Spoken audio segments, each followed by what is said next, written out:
What is going on, you guys? Welcome back to the channel. If you guys haven't seen the last video, be sure to go back and check it out. I know you guys have been asking me a lot about Junkyard videos, so we finally made a trip after about 2 months, and we did get some goodies. Me and my buddy came across an 8089 sedan that had the front seat still attached to it, and I actually needed those rails to modify the JDM ITR seat into my 9135 XT. So in today's video, we're going to modify the seat rails for the Recaros to fit up into my JDM EF2. We're going to head to Home Depot right now to pick up some flat stock. Let's hit the road. Man, it's just been raining the last couple of days. Damn, look at this bone stock Integra right here. So mint. That is so clean. All factory, everything too. Damn.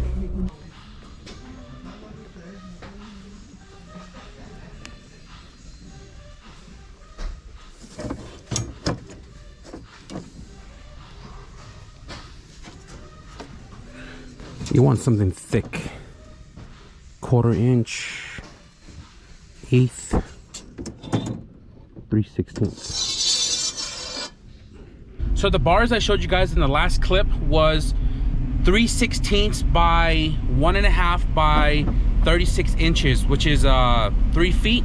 And because we're building 2 seat rails and I want to ensure that we have enough bars, I ended up opting for the 4-foot bars. So I ended up buying 2 4-foot for $67. Honestly, at Ace Hardware, it's much cheaper than Home Depot, but Ace Hardware is like another 8 miles that way. So I figured I'd just pay the couple extra bucks just to get it right now so we can get back home to get cracking on the seat rails, since it is overcast. I mean, it's 2:30 right now and it is continuously raining. So I just want to knock out 1 seat with you guys, show you guys how I do it, and then I'm just gonna knock out the 2nd seat. I will say I did do a DIY video on the all-wheel drive car with the Recaro seat, but for some reason I lost all the footages. So I'm remaking this video to show you guys how I'm gonna mount these seats into my car, making my own brackets rather than spend the money for seat rails and sliders for chassis specific.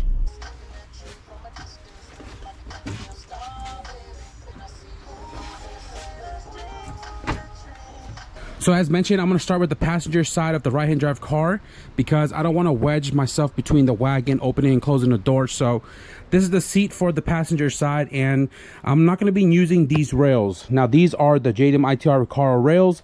They are specific to this seat, and they are worth a pretty penny. But I'm not going to sell these. I'm going to keep them just in case maybe later down the road I sell the seats, at least have the rails to match with it. So we're going to take these off right now. They are secure within 10 millimeters right here. 1, 2, 3, 4, 5, and 6. So I'm going to take these off, both of them, and then I'm going to pack them up, put them away, and we're going to be using the stock Civic rails, which I think are still inside the car.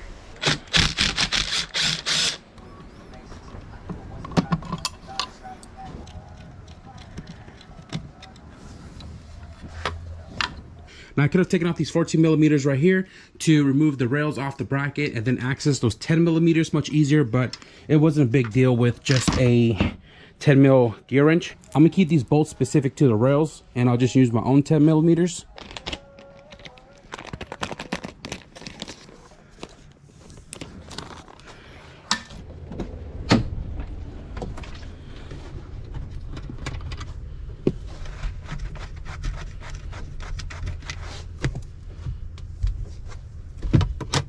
Obviously, we bought some flat stock, and that's going to go across from the left to the right side.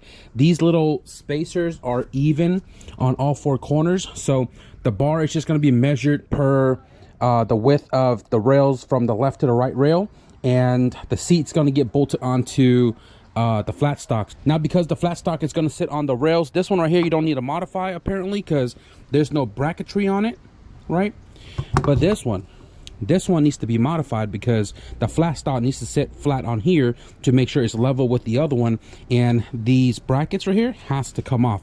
Now, when I did modify the other Recaros into my all-wheel drive sedan, this one's a little bit trickier because it is a 9091 model which has the automatic seat belt. So if you're going to retain the factory seat belt, you have to kind of work around that bracket on the rail that bolts up the seat belt box on the side. EF guys, you guys know what I'm talking about, right? That little seatbelt box right here.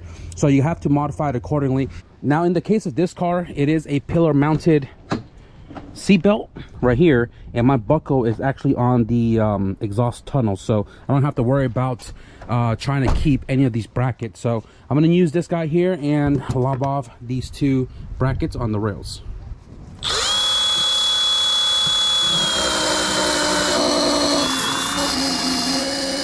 There was a giant like rivet right in the middle that I just grounded down, and I think those are spot welds. Yeah, it looks like it.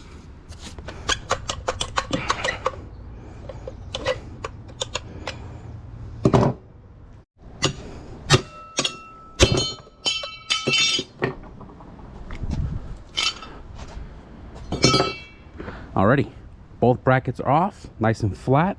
Now let's go ahead and get these bolted back into the car so we can measure the width between the left and right rail to know how long we need to cut the flat stock to bolt onto the seat.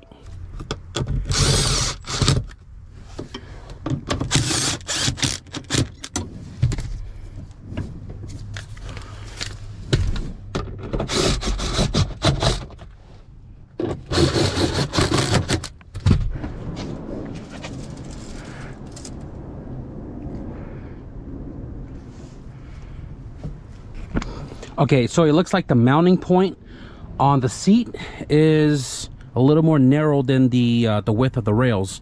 We're over here at almost 18 1/4, and on the seat itself it was like 16 3/4.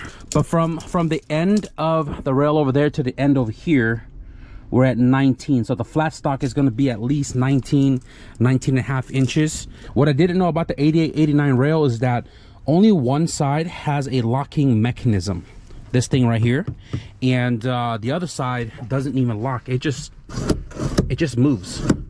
So I'm not entirely sure what the situation is with that. I'm an idiot. I just noticed that this is on the outside where typically it's on the inside. I believe this is the right side rail. That is my mistake. I'm gonna go ahead and just knock off the bracket on the other set of rails so we can continue making progress on the left side seat of the car. Okay, so now I got the correct rails on the right side. We have the slider on the inside near the tunnel, and I'm gonna measure this one more time before I cut the flat stock. So once again, over here we are, it's like 16 5/8, 16 5/8. 16 5/8 is from the end of the spacer to the end. It's not necessarily the hole for the screw, but that just kind of lets me know where it lands to see where it sits between the rail. What did I say? 16 5/8.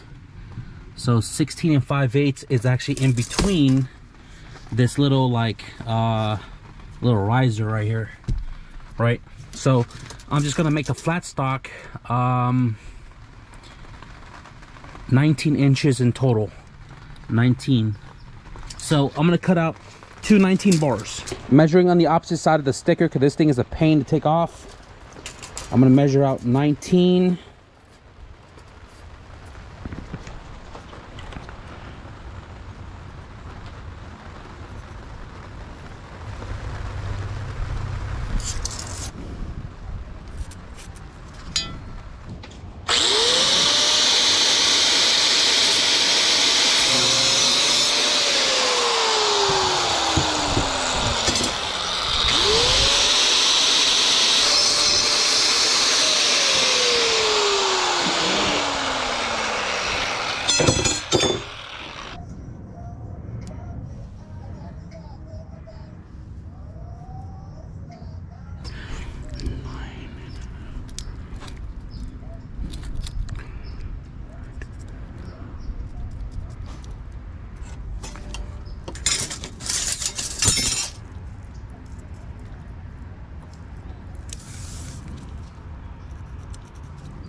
So we have the flat stock measured out, bolted down with some 10 mils from my bin over there. And all I did here was trying to find the center and mark them out to drill out my holes. Obviously, you guys saw I measured out the spacer to spacer and then thread to thread to figure out what the length was, split it in half. The bar was 19 and that was like 9.5 in the center, and pretty much just measured out center to center to figure out, hey, no.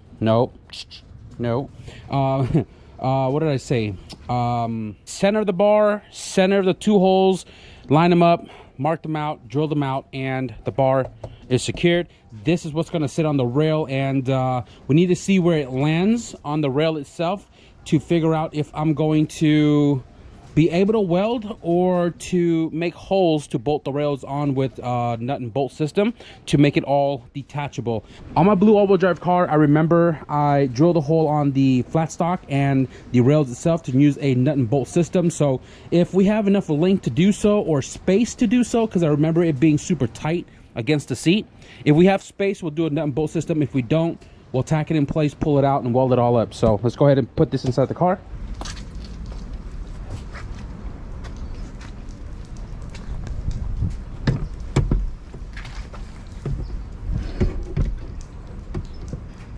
So we have the ITR Recaro seat sitting on the rail, and I want to show you guys on the bottom right here the flat stock that we added on. It sits on the rail. It seems to be nice and squared, like, you know, other than it just kind of bouncing around because it's not secured. It's pretty squared. So the flat stock sits on the rail, and I'm just trying to, you know, see where it lands to kind of figure out if it's going to be a weld on situation or a bolt on situation. And I remember on the blue car, I used the nut and bolt system because this is now reminding me why I did it that way. So underneath, it's hard to see obviously, but underneath on this side, the outside, I have access to the 10 mil bolt that bolts the flat stock to the seat. On the other side, I don't have access to the bolt because of the slider mechanism, and if I wanted to take it off from the seat or whatever, I literally cannot take off that 10 mil bolt unless I cut the welds off if I welded it on. On the inside, it looks like it lands on the center of the rail as well too. Remember, I measured 19 across.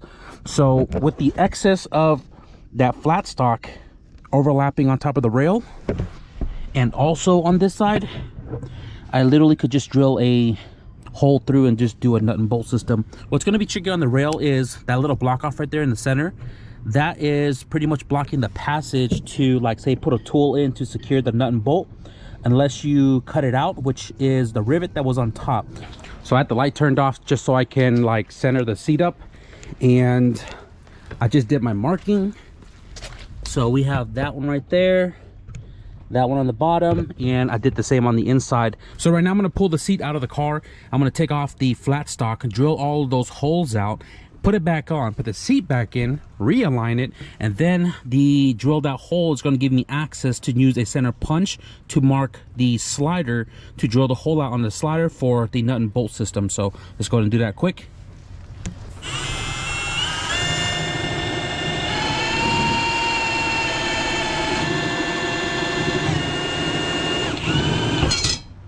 So we have the seat now back into the car, and the hole that we drilled out on the flat stock now give us a passage to mark the rail down below.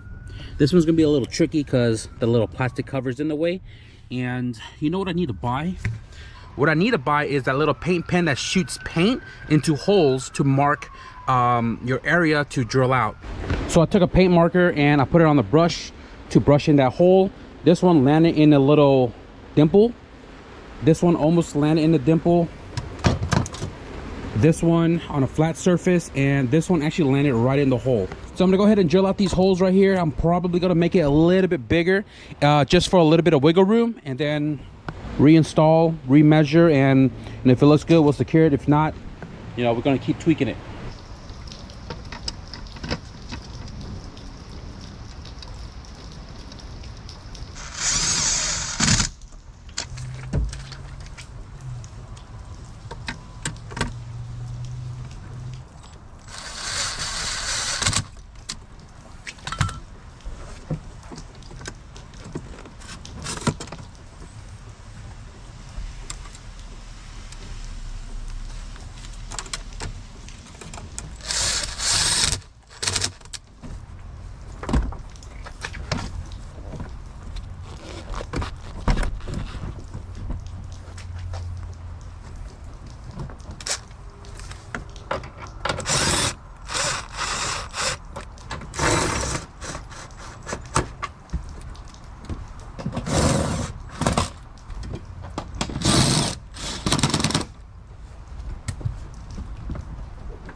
So we have the seat put in, and it is not fully tightened down on the 12s or the 10, and it's already kind of firm in here, and everything obviously lined back up.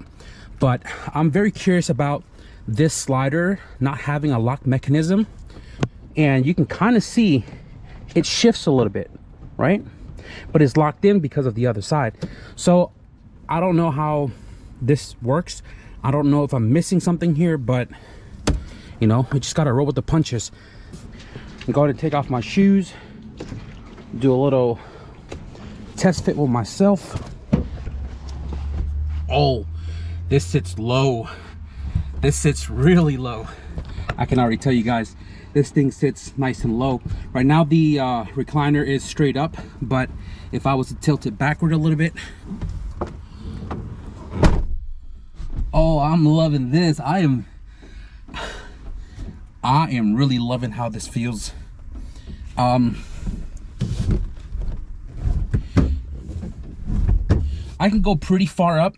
My knee is about 3 inches away from the dashboard, and I can recline pretty far back. There is plenty of space behind me in case somebody is sitting in the back. Their knees are not going to be up against the seat itself, but I can also go more forward to give way more space in the back and still be comfortable in the front. I'm going to pull the seat back out right now. I'm going to paint all of the areas that we grounded down to bare metal, and then I'm going to find the correct length bolts to secure the seat onto the rails, and then I'm going to knock out the driver's side off camera just to get it done. But I am very stoked. I am very stoked. 10:45. We are done with installing the driver's side seat, and I have the light off right now because I want to show you guys the seat is not centered to the steering wheel, and it is more so towards the door itself. Now I can't scoot it further in because how low the seat sits unless I space it, and then I should be able to shimmy it over, but I kind of wanted to sit a little low, so I think I'm okay with it. I've already tested myself in the car, and it's not too far off. Like, it's not going to be hard to get used to being slightly off centered. So I'll show you guys here real quick. I love that the seat sits nice and low, right? Got plenty of headspace, and right here where the seat is currently sitting is where I would probably have it. I mean, I'll probably adjust it a little bit more once I have the shifter, because I need to figure out the reach, and I think this will work for me. Not too far off centered. Like, I'm putting this right under my chin, and it's like a little bit off. You see right here, 2-finger gap, and then over here is like a little off, right? But I mean, not big of a deal. I'm probably gonna pull the seats back out tomorrow because obviously I've been working right here underneath the canopy, the rain, the wind. There's a lot of like little leaves all over my carpet, so I kind of want to clean all of that before I finalize the seats in the car. But as far as right now this video goes, our JDM ITR Recaro seats, guys, fully installed. I literally just showing you guys how to save money mounting Recaro seats in an EF chassis. Now, if you want to save money on a different make and model vehicle, the process is the same. The way I went about it literally didn't require any welding whatsoever. You guys saw we cut off 4 brackets from the rail, right? Because we wanted the rail to be nice and flat. Now your rail might have different bracketry, but the goal is to have it nice and flat for the flat stock that we bought from Home Depot, which was about $62, $63. I'm sure you can save money on flat stock as well too, depending on where you're buying it from. Literally just a bunch of in and out of the car, measuring 1,000 times and securing everything down with nuts and bolts. I'm sure if you tighten it down with some Loctite, it will not go anywhere. On the driver's seat, I don't have the little cover for the recliner because this is broken right there and this one is broken right here. So I need to repair it so I can put it on. When I open the door, you can see the mechanism, but it'd be nice to have the plastic on it. So I'm gonna repair this later and then we'll install it. But 2 years ago when I bought this car, I already knew what I wanted to do. It was 1, the Type R seats, 2, the JDM Type R motor, even though we've kind of switched tracks here, but the ITR seats, man, shout out to the homie OG Lightspeed Jordan for hooking it up, and finally caught one of the seats that I've been wanting for quite some times. Although the B18C is not going into the car anymore because we are going to be going with the B20 VTEC, at least the Type R seats in the car still makes it a tight car. We're going to wrap it up for this video right here, guys. I hope you enjoy some progress update on the JDM EF2, the ITR seat installation. If you find this video helpful, man, be sure to leave a thumbs up. And if you guys want to stick around for, I think we might be working on the wagon next because I got some parts being delivered from your boy Herb from SoCal. Be sure to hit the subscribe button. But with that being said, thank you guys for watching, and I'll see you guys in the next video. Peace.